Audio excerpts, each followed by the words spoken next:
Have you ever poured your heart out, sharing a deep, personal dream with someone, only to be met with a blank stare or worse, a polite but dismissive little nod? It's a gut punch, a real one. Or you try to explain a complex, fascinating idea you've been wrestling with, and they just change the subject to weekend plans or celebrity gossip. It's more than frustrating, it's profoundly isolating. It feels like you're broadcasting on a frequency no one else can hear. What if I told you that this feeling of being misunderstood isn't your fault, but a critical signal? A signal that you are showing too much of your inner world to people who haven't earned the right to see it? What if the solution isn't to be louder, but to be silent, to be more hidden? This is the core of one of the most potent psychological strategies ever devised, crafted by the philosopher Friedrich Nietzsche. He argued that for any deep spirit to survive and thrive, it absolutely needs a mask. When you hear Nietzsche, you probably picture a brooding 19th century intellectual with a world-ending mustache, declaring that God is dead. And you're not wrong, but that's just the headline.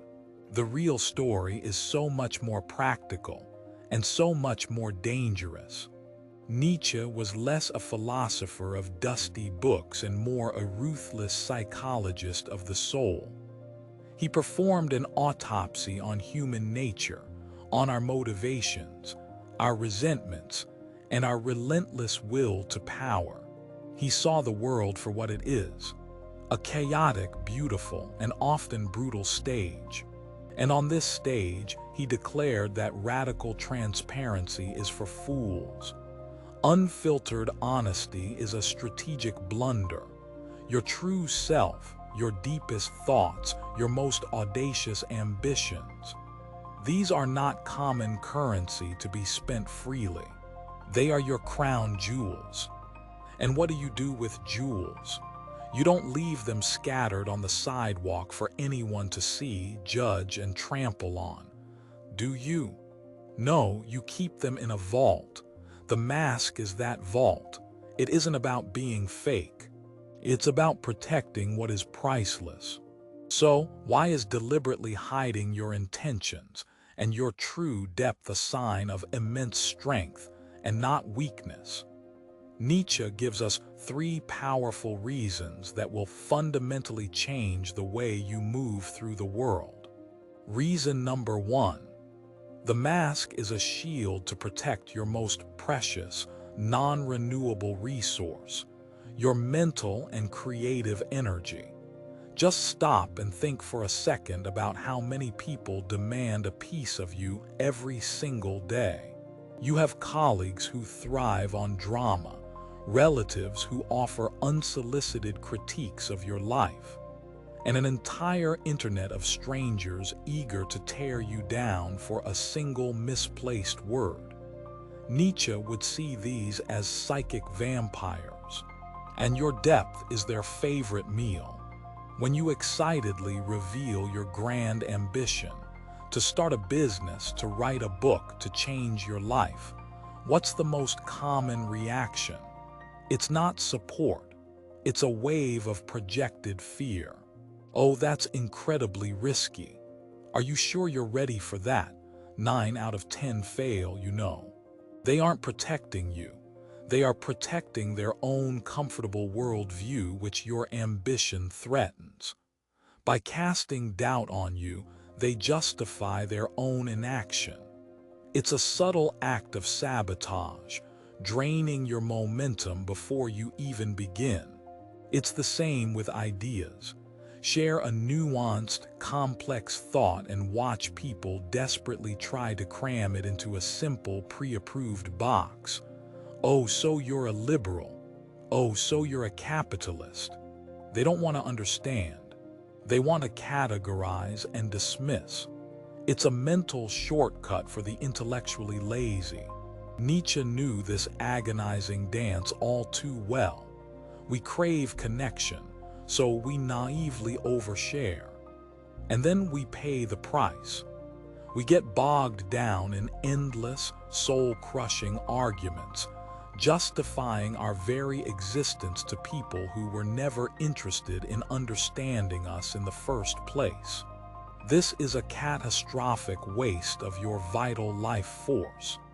Every ounce of energy you spend defending yourself to a cynic is energy you can't use to build your empire, to create your art, to become the person you were meant to be.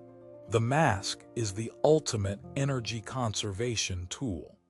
It is a simple, agreeable, even forgettable surface you present to the world. It's a polite smile when you want to scream. It's a vague, "Things are going well, thanks," when you're wrestling with gods and demons internally. It gives them absolutely nothing to latch onto. While they are busy with the superficial persona you've presented, the real you is safe. Your energy is yours. Your plans are yours. The mask filters out the noise, the negativity, and the mediocrity, leaving you with the silent, powerful space to actually get things done. The second reason is even more vital for anyone who refuses to live an ordinary life.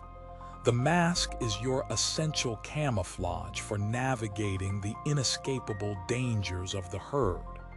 Yes, the herd. Nietzsche used the term herd to describe society and its powerful, invisible forces of conformity. The herd offers safety, belonging, and predictability, but it demands a terrible price in return: your individuality. You must think as the herd thinks, value what it values. Dare to step off this well-trodden path, and the herd's instinct is not one of curiosity, but of hostility. The free spirit, the innovator, the person who forges their own moral code, is seen as a disease, a threat to the stability of the group that must be neutralized. We see this everywhere. It's the tall poppy syndrome. The moment one flower grows higher than the others, the rest conspire to cut it down to their level. This is done through gossip, through social shaming, through concerned trolling, and 1,000 other tiny aggressions. You have a radical new idea at work. The herd instinct, disguised as practicality, rises up to crush it. That's not how we do things here. You choose an unconventional path in life. The herd whispers behind your back, judging you for daring to be different. So you have a choice. You can be authentic and openly fight the herd at every turn, wasting your life in pointless battles against a million-headed hydra. Or you can be smart. You can be strategic. You can wear the mask. The mask is your cloak of invisibility. It allows you to move through the herd's territory completely undetected. On the surface, you are one of them. You nod at their jokes. You participate in their rituals. You speak their language of superficialities. But underneath that harmless exterior, you are an agent on a secret mission. While they are absorbed in their petty dramas and enforcing their trivial rules, you are silently acquiring knowledge, building alliances, and executing the phases of your real, audacious plan. The mask grants you the freedom to pursue greatness without prematurely alerting the gatekeepers of mediocrity. It's the ultimate form of social judo, using the herd's own blindness and predictability against it to create the space you need to fly. And this all culminates in the third and most profound reason to adopt this strategy. The mask is not just a shield or camouflage. It is the very wall of the private sanctuary you need to build yourself. to forge greatness. Nietzsche was obsessed with the idea of self-overcoming, the process of becoming a higher version of yourself. And he was adamant that this monumental task can only happen in solitude, not just being alone in a room, but in a state of deep psychological separation. But our modern world is a war against solitude. We are addicted to external validation, likes, shares, comments, feedback. We're told to build a personal brand, which really just means turning our entire existence into a performance for a digital audience. This is poison. How can you discover your own unique values when you're constantly absorbing the values of others through your screen? How can you take the necessary risks to grow when you fear the judgment of 1,000 online spectators? You can't. You become a reflection of your audience. True creation of a work of art, a new business, or a stronger character requires what Nietzsche called the pathos of distance. It's an internal feeling of being above and apart from the noise of the marketplace, the chattering of the herd. It's a noble isolation. The mask creates this sacred distance. It is a silent, powerful declaration that says, "My inner world is my own. It is not for sale. It is not for your entertainment." It builds a fortress of solitude around your developing soul, a private workshop where the real alchemy happens. Behind the protective wall of the mask, you have the freedom to be messy, to be contradictory, to experiment and fail spectacularly without public humiliation. You can try on 100 philosophies for size and discard 99. You can forge your own 10 commandments. The world will relentlessly try to sand down your sharp edges, to make you more palatable, more predictable, more normal. The mask is your resistance. It deflects that immense pressure, giving your true self the dark, quiet, fertile ground it needs to grow. Think of it this way: you are a seed. A seed must be buried in darkness and solitude to germinate. If you keep digging it up every day to check on its progress, to show it to people, it will die. The mask is the dark, rich soil that protects your potential until you are strong enough to break the surface on your own terms. So, how do we apply this without becoming cynical, manipulative monsters? This is the critical point. The mask is a sophisticated tool, not a blunt instrument of deception. It is about strategic concealment, not about living a lie. The goal is power and freedom, not deceit. First, master the gray rock method.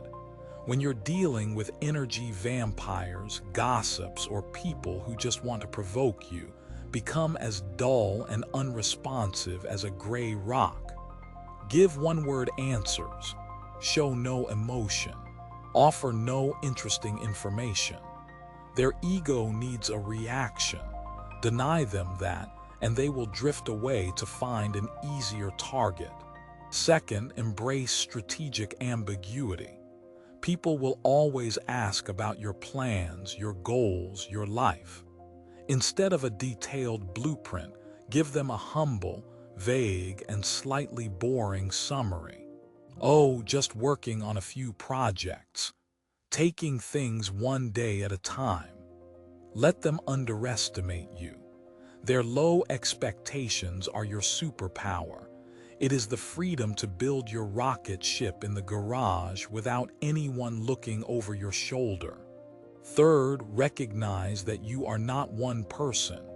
You wear different masks for different occasions. You have a professional mask for your colleagues, a familial mask for your relatives, a casual mask for acquaintances. This isn't being two-faced. It's being a skilled social navigator. You adapt the surface to the specific terrain, all while the inner commander, the real you, remains secure and in charge of the mission. And the most important rule of all, never confuse the mask with your true face. You must have moments of solitude or a few trusted confidants where the mask comes off.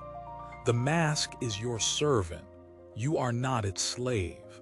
It is a tool to liberate your soul, not a prison to encase it.